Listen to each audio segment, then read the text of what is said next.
Da Escritura que nós meditaremos nessa noite.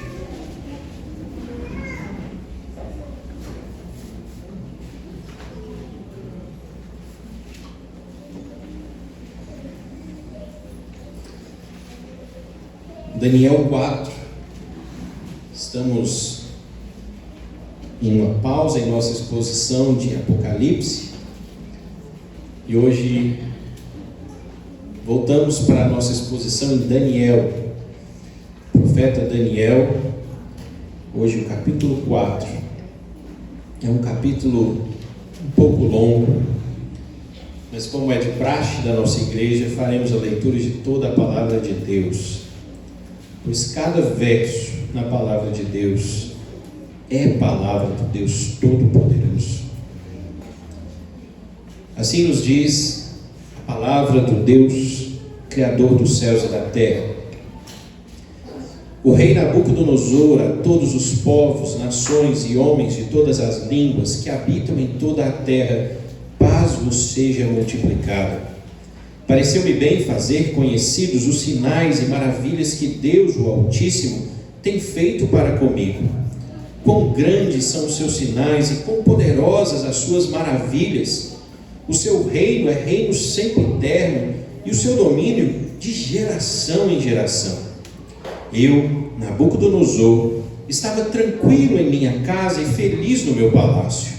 Tive um sonho que me espantou, e quando estava no meu leito, os pensamentos e as visões da minha cabeça me turbaram. Por isso expedi um decreto para que fossem introduzidos à minha presença todos os sábios da Babilônia, para que me fizessem saber a interpretação do sonho. Então entraram os magos, os encantadores, os caldeus e os feiticeiros, e lhes contei o sonho, mas não me fizeram saber a sua interpretação. Por fim, se me apresentou Daniel, cujo nome é Beltesazar, segundo o nome do meu Deus, e no qual há o Espírito dos deuses santos, e eu lhe contei o sonho, dizendo: Beltesazar, chefe dos magos, eu sei que há em ti o Espírito dos deuses santos, e nenhum mistério te é difícil. Eis as visões do sonho que eu tive, dize-me a sua interpretação. Eram assim as visões da minha cabeça quando eu estava no meu leito. Eu estava olhando e vi uma árvore no meio da terra, cuja altura era grande. Crescia a árvore e se tornava forte, de maneira que a sua altura chegava até ao céu, e era vista até os confins da terra. A sua folhagem era formosa e o seu fruto abundante, e havia nela sustento para todos. Debaixo dela, os animais do campo achavam sombra, e as aves do céu faziam morada nos seus ramos. Todos os seres viventes se mantinham dela. No meu sonho, quando eu estava no meu leito, vi um vigilante, um santo, que descia do céu, clamando fortemente, dizendo: derribai a árvore, cortai-lhe os ramos, derriçai-lhe as folhas, espalhai o seu fruto, afugentem-se os animais de debaixo dela e as aves dos seus ramos, mas a cepa com as raízes deixais na terra, atada com cadeiras de ferro e de bronze. Na erva do campo seja ela molhada no orvalho do céu, e a sua porção seja como os animais, a erva da terra.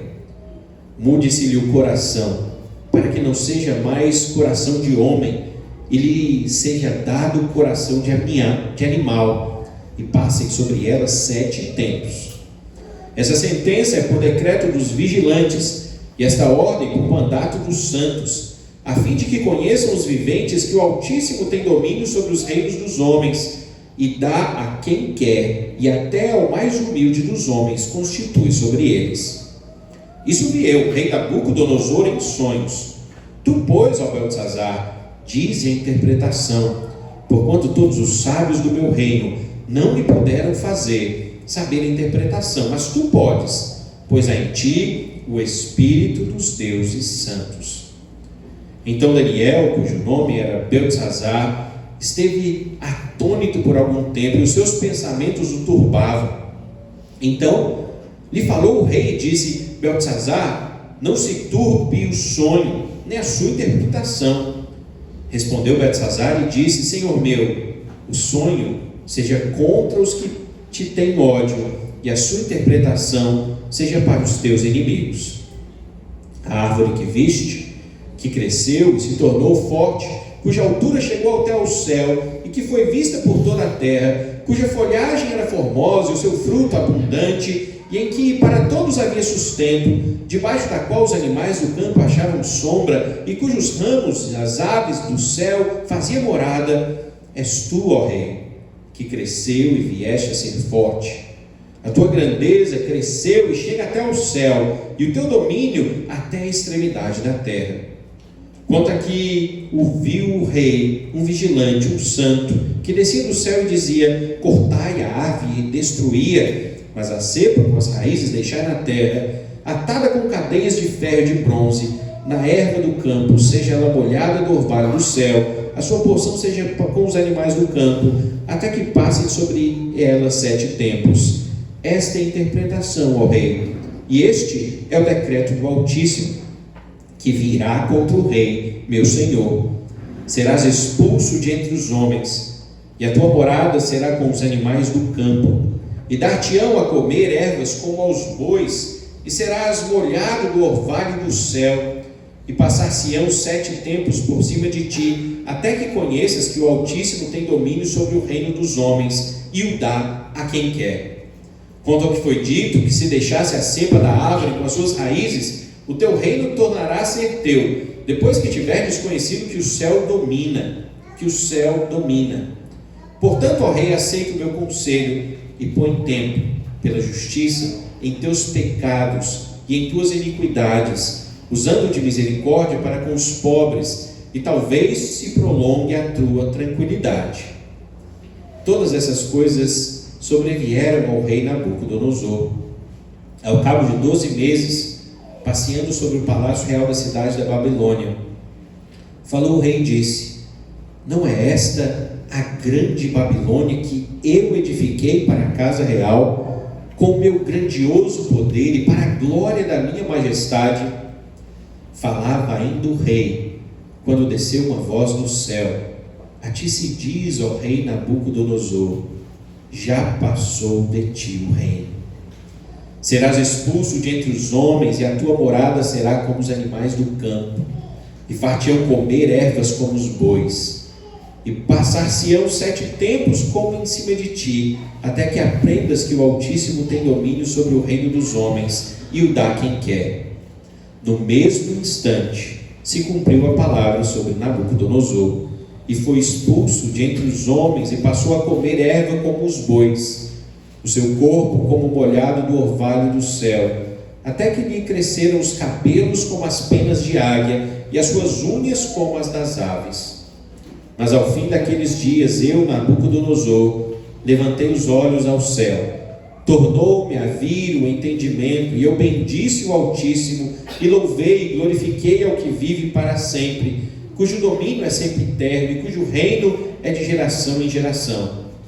Todos os moradores da terra são por ele reputados em nada, e segundo a sua vontade, ele opera como um exército do céu, e os moradores da terra, não há quem lhe possa deter a mão, nem lhe dizer: que fazes? Então logo me tornou a vir o entendimento, também para a dignidade do meu reino, tornou-me a vir a minha majestade e o meu resplendor. Buscaram-me os meus conselheiros, os meus grandes, fui restabelecido no meu reino, e a mim se ajuntou extraordinária grandeza. Agora, pois eu, Nabucodonosor, louvo, exalço e glorifico ao Rei dos céus, porque todas as suas obras são verdadeiras e os seus caminhos justos, e pode humilhar aos que andam na soberba. Amém. Vamos orar mais uma vez ao Senhor.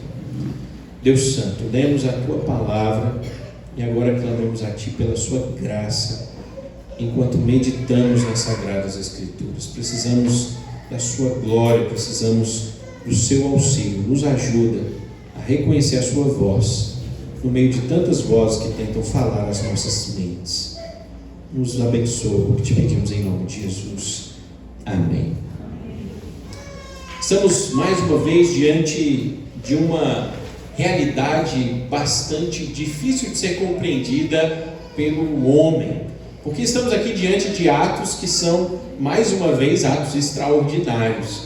O livro de Daniel, ele traz essa realidade. Estamos sempre lidando aqui com mistérios, porque o Senhor, naquele momento, diante do exílio babilônico, ele falou com o seu povo de uma forma mais poderosa do que usualmente ele falava.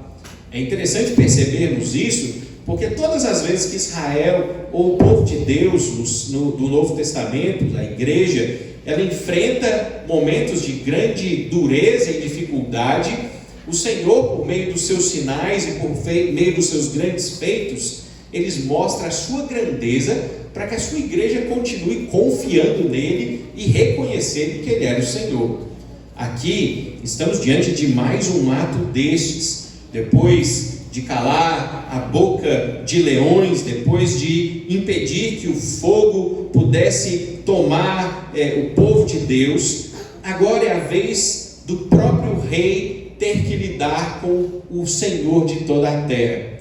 O Senhor, ele vem sobre Nabucodonosor de uma forma como Nabucodonosor não estava acostumado, porque ele nunca havia visto sonhos como esse. Ele nunca havia visto sonhos que ele não tinha condições de entender ou de compreender, a ponto de trazer uma transformação em sua vida de uma forma tão crucial.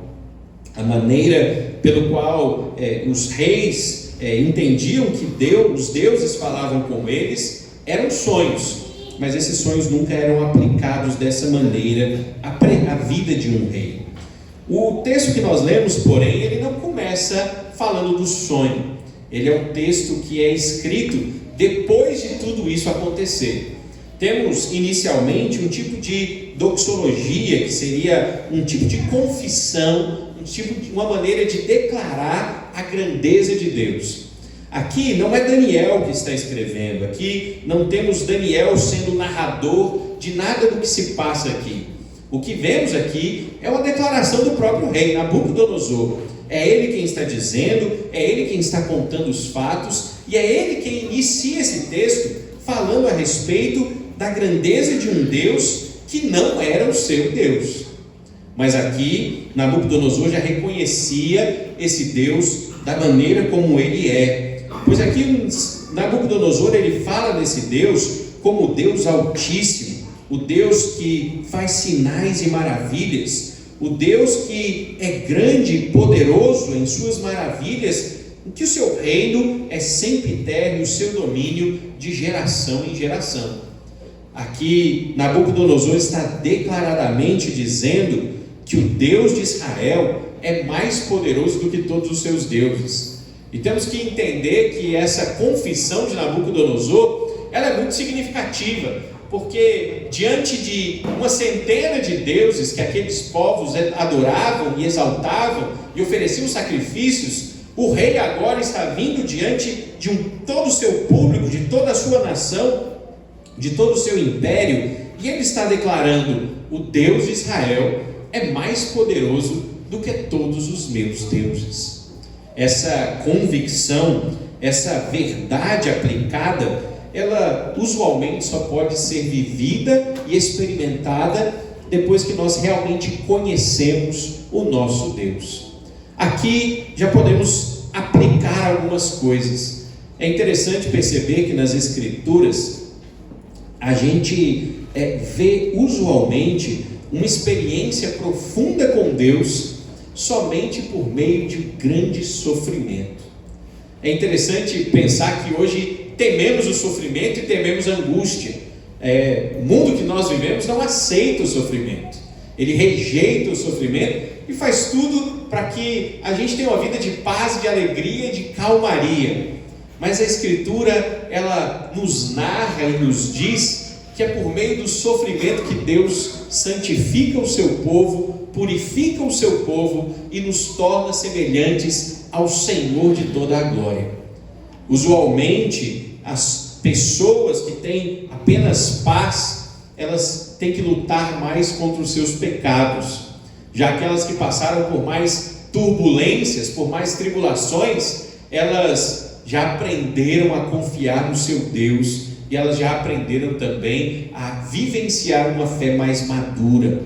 O sofrimento nos faz crescer, como aconteceu aqui no caso de Nabucodonosor.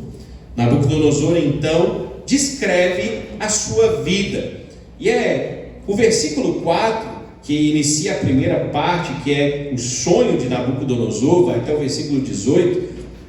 Ela se inicia de uma forma totalmente contrária a todo o resto desse capítulo. Nabucodonosor estava tranquilo no seu palácio. Ele estava não só tranquilo, mas feliz. Era o rei mais poderoso da terra, era o Senhor que tinha mais governo e mais poder, era o homem de maior riqueza em todo o seu império.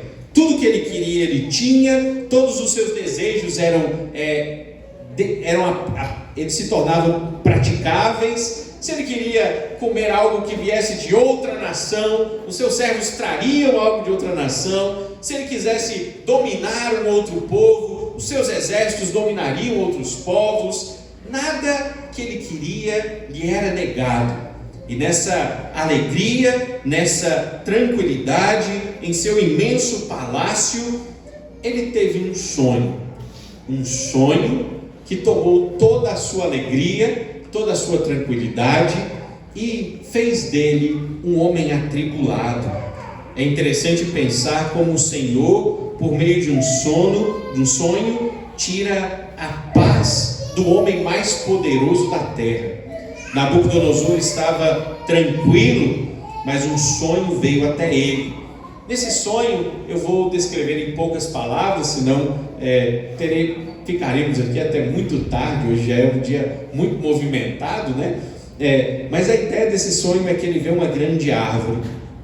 Essa árvore floresce de uma maneira como ele não poderia entender. A sua beleza era mais majestosa do que outras árvores.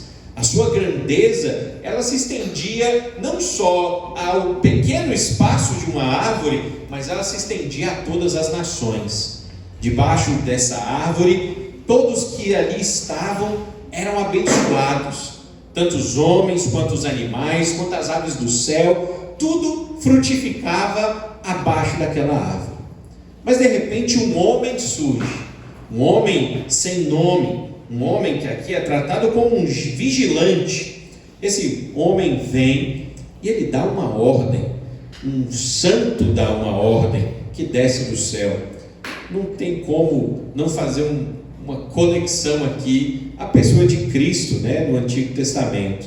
E essa ordem foi: derrube a árvore, corte o ramo, despedace as folhas, espalhe o fruto, tire os animais, as aves, só deixe a cepa com as raízes em cadeias de ferro e de bronze.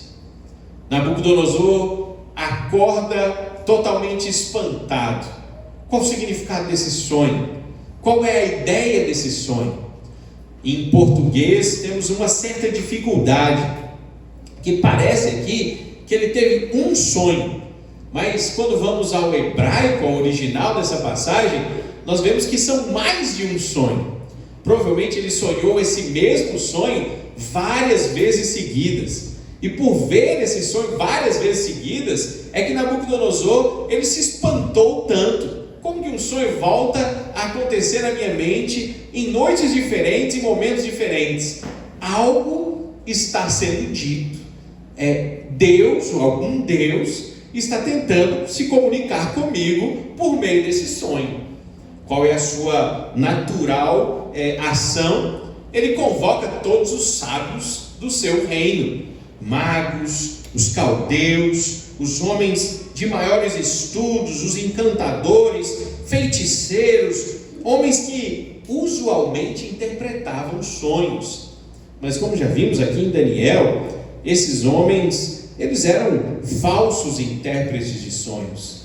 Eles não podiam compreender a natureza das coisas, porque eles eram simplesmente atuantes, artistas, que não passavam de mentirosos e tentavam, na verdade, agradar o rei. Nesse sonho, porém, diante do que estava sendo expresso ali, nem mesmo os magos e encantadores, os caldeus, nenhum deles conseguiu interpretá-lo. Nenhum deles sabia dizer exatamente o que aquilo realmente significava. O rei então convoca um homem que nós já conhecemos, Daniel, cujo nome era Beltesazar. O nome dele é proposital, foi escolhido pelo rei. O nome de Daniel, o nome babilônico de Daniel, era o nome do Deus que Nabucodonosor mais adorava.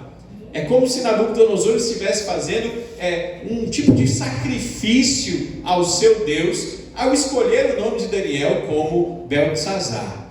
A ideia é que esse Deus, o seu Deus, o Deus de Nabucodonosor, ele seria glorificado por meio dessa vida. Porém, aqui, desde o início, Nabucodonosor reconhece algo, que Daniel não representava Beltesazar, ele representava outro Deus. E é interessante pensar que aqui ele descreve por 5 vezes Daniel como tendo o espírito dos deuses santos. Isso mostra como Nabucodonosor não entendia nada da teologia judaica. Ele interpreta que o Deus de Daniel, que já havia o livrado várias vezes, que livrou Sadraque, Mesaque e Abidnego, ele era um Deus que se manifestava como um espírito de deuses santos. Não era nem só um Deus, era mais de um Deus.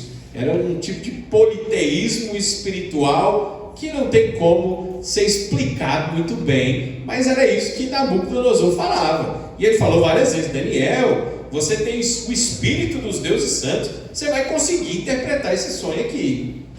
Daniel ali estava, não em nome do espírito dos deuses santos. Daniel estava ali no nome do Altíssimo, do único Deus verdadeiro, justo juiz e Senhor de toda a terra. E Daniel, por meio das suas ações, ele glorifica aquele que o chamou para interpretar esse sonho. Veja bem, meus irmãos, Daniel, em primeiro lugar, ele teme, porque, como já sabemos anteriormente, lá no capítulo 1, Daniel recebeu um dom de Deus. O dom que ele recebeu de Deus foi o dom especial de interpretar sonhos. Calma, não precisa procurar o dom por aí. Isso foi um dom específico dado a Daniel em Babilônia, com o objetivo simples de interpretar os sonhos de Nabucodonosor. Não existe outro momento das Escrituras em que esse dom é citado. No Novo Testamento não existe dom de interpretação de sonhos, e muito menos agora precisamos de alguém interpretando os nossos sonhos. A gente precisa verdadeiramente que nós consigamos interpretar as Escrituras. Aí estamos salvos e com a garantia de que teremos a mão de Deus sobre nós todos os dias das nossas vidas. Mas Daniel recebeu esse dom. Os seus amigos receberam o dom de governar, e Daniel recebeu, além desse dom, o dom do conhecimento e de interpretação de sonhos. E quando o rei fala o sonho, Daniel imediatamente é como se ele tivesse murchado. A sua aparência, ela se tornou cabisbaixa. Ele ficou apreensivo, ele ficou angustiado, e todos aparentemente pensam que ele ficou assim porque ele estava com medo do rei. Essa, para mim, não é a interpretação certa desse texto. Eu não creio que Daniel estava com medo do rei, de dizer ao rei as verdades que ele disse. Eu acredito que Daniel se compadeceu do rei. Ele estava com pena do rei, porque ele sabia, e ele diz isso nas palavras que ele utiliza, que não havia como livrar o rei das mãos do Senhor Altíssimo. Isso está descrito aí na palavra de Deus que nós lemos agora. Quando Daniel ele vai falar ao rei, e Nabucodonosor fala: Beltesazar, não fique inquieto, não fique turbado os seus pensamentos. Daniel, lá no versículo 19, ele vai falar assim: Senhor meu, o sonho seja contra os que te têm ódio e a sua interpretação para os teus inimigos.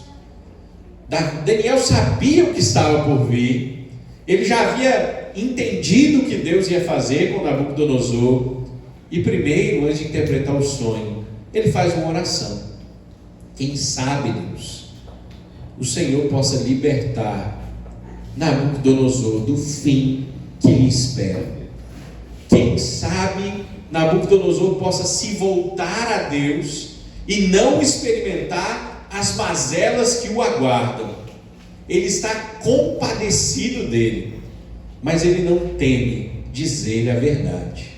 Depois dessa breve oração, ele interpreta o sonho de forma objetiva e clara. A árvore, Nabucodonosor, é você que domina tudo que existe hoje com um poder inigualável. A sua grandeza e a sua majestade não se comparam a nenhum outro império no mundo. Você é literalmente o Senhor de tudo. Você é o cara, você é o principal rei, o imperador de toda a terra. Porém, esse vigilante que vem dos céus, ele não está vindo só para derrubar a árvore, não. Ele está vindo para trazer juízo sobre você. Daniel não pega leve com Nabucodonosor. Ele já sabia, já tentaram matar Daniel, já tentaram matar seus amigos. Ele sabia que talvez o rei agora fosse tentar matar ele de novo por causa da interpretação dos sonhos. Mas ele era mais fiel a Deus do que fiel aos homens. Mais fiel a Deus do que fiel a Nabucodonosor. E ele traz a exposição do sonho ao rei, ele traz a explanação dos detalhes do sonho ao rei, ele fala exatamente tudo que o rei precisava ouvir. Ele conta como o rei se tornaria como um animal, como ele comeria grama, como ele comeria coisas como uma vaca, o pasto come. Ele está dizendo ao rei, que era o grande, poderoso Senhor, que ele se tornaria como um ser daqueles que eles matavam para se alimentar. E no final, ele ainda acrescenta outra coisa. Ele não foi chamado para dar conselho, não. Mas no versículo 27, ele aconselha o rei. E olha o que ele diz: ó rei, aceita o meu conselho e põe termo pela justiça em teus pecados e em tuas iniquidades, usando da misericórdia para com os pobres, e talvez se prolongue a sua tranquilidade. Daniel é objetivo até no seu conselho. Daniel não está falando, se você mudar, se você se arrepender, se você se voltar a Deus, se você deixar os seus pecados, se você cuidar dos pobres, Deus vai te abençoar, Ele vai te perdoar. Não. Ele falou ainda assim, talvez, existe uma mínima chance, porque Daniel conhecia o seu Deus, e ele sabia que o seu Deus era misericordioso. Mas não necessariamente, se Nabucodonosor fizesse tudo certo agora, as coisas poderiam se arrumar. A grandeza do rei, ela foi admoestada por um dos seus escravos subalternos. Um subalterno do rei vira para ele e diz: arrependa-se e volte-se para mim. O que o rei faz, os versículos seguintes nos dizem: ele não fez nada. Ele continuou com a sua grandeza, ele continuou com os seus domínios, e 12 meses se passaram. Talvez ele nem se lembrasse mais daquele sonho, depois daqueles 12 meses. E em seu palácio, na grande cidade da Babilônia, o rei ali no alto daquela cidade, ele olha para o que ele fez, e ele diz: não é essa a grande Babilônia que eu edifiquei para a casa real, para com grandioso poder e para a glória da minha majestade. Ele não terminou de falar, e todas as palavras de Daniel se cumpriram em sua vida. É interessante pararmos aqui e pensarmos como isso deveria nos afetar, porque nós somos aqueles também que, infinitamente abençoados por Deus, infinitamente cuidados pelo Senhor, às vezes paramos diante da nossa pequena grandeza. Eu acredito que aqui não haja imperadores nem reis, se tiver está muito bem escondido. Temos pessoas bacanas demais, gente boa, mas que na nossa pequena grandeza, com o nosso pequeno poder, com a nossa com o nosso pequeno império, nós olhamos para nós mesmos e falamos: olha o que eu construí, olha o que os meus braços fizeram, olha como eu tenho sido eficiente, como as coisas têm dado certo, porque eu estou muito bem, eu sou organizado, eu sou trabalhador, eu sou um homem esforçado, eu estou fazendo tudo bacana, eu estou na minha grandeza e mereço estar aqui. A diferença disso para o que Nabucodonosor fez é só a grandeza, porque Nabucodonosor era o imperador do mundo, e às vezes a gente é o imperador da nossa sala, porque nem o quarto a gente às vezes tem domínio, porque os filhos mandam lá, ou a esposa, mas a ideia é essa. Mas a realidade é a mesma. Como chegamos ali? Se por algum momento acreditarmos que foi pela nossa força, se por algum momento acreditarmos que foi pela nossa grandeza, que fomos nós que fizemos aquilo acontecer, nós estamos nos esquecendo do expoente principal das nossas vidas, que é o Deus da nossa salvação, e aquele que permite que os seus braços ainda funcionem, que a sua mente ainda pense de forma adequada, que o seu corpo se levante todos os dias para ir trabalhar, que no seu trabalho os seus funcionários cheguem para trabalhar, ou que você como funcionário tenha força e capacidade para fazer tudo o que você tem que fazer. Os clientes que surgem para comprar ou para vender para você, eles vão ali porque Deus os enviou. Tudo ao nosso redor é fruto dele. A água que entra dentro do encanamento da sua casa, a energia solar que entra pelo fio, que liga tudo, a televisão, o ar-condicionado, a geladeira, o boi que foi levado ao matadouro, que foi picado em partes específicas e que você conseguiu comprar com o dinheiro que Deus te deu e colocar dentro da sua geladeira e prepará-lo. Tudo é fruto dele, não é fruto da sua mão, porque se dependesse de nós estaríamos perdidos. Muitas vezes nós nos esquecemos da graça comum de Deus, que é uma graça que se estende aos homens, que cai sobre justos e injustos, que abençoa a todos, até no ar que a gente respira, e que a gente não pode controlar se ele vai estar lá ou não. Fruto da bondade e da misericórdia de Deus, não nossa, não por força nossa. E aqui Nabucodonosor se esquece disso, e ao olhar para a grande Babilônia, para a cidade, como era chamada naquele tempo, a cidade de ouro, a cidade mais rica de todos os povos, ele é expulso de entre os homens, é o que o versículo 32 diz. Ele está dizendo isso, né? Nabucodonosor, da sua casa, e ele vai viver como animal do campo. Ele come ervas como bois, e por 7 tempos, alguns comentaristas acreditam que isso são também 7 anos, ele permanece ali como um animal do campo. O relato dele a respeito de si mesmo é que seus cabelos cresceram tanto que se tornaram como penas de águia, que as suas unhas se tornaram tão grandes como as das aves do céu. Ele não se via mais como um humano, ele se via como um bicho que estava no meio do mato.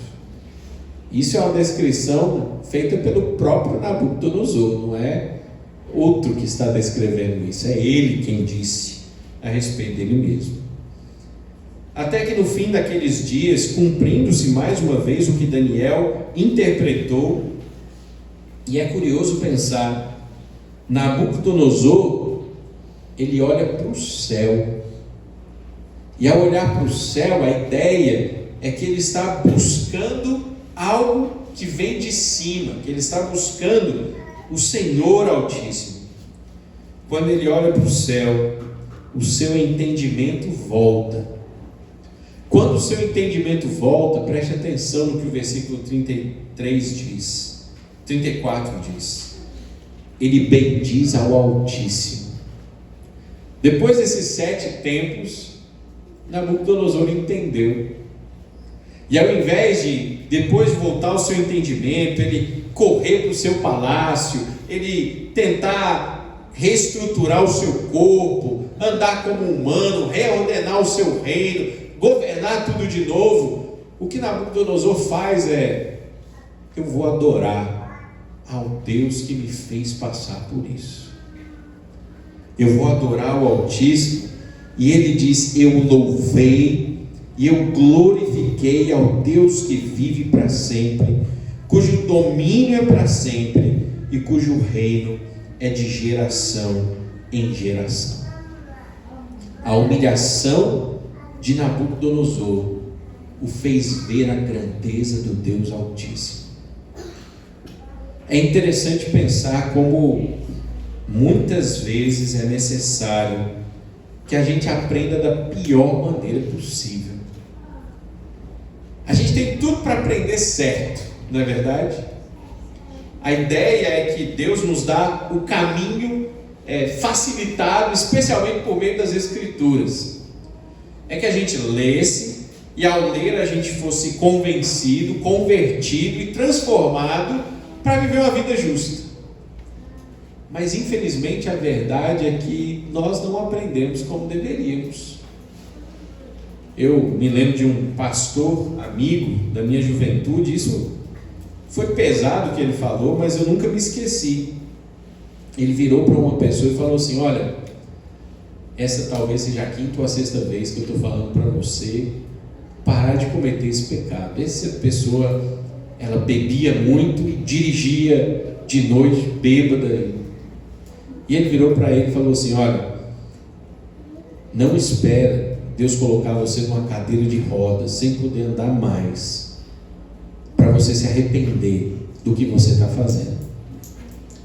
Não espere, porque se você realmente for um filho de Deus, Ele vai te ensinar.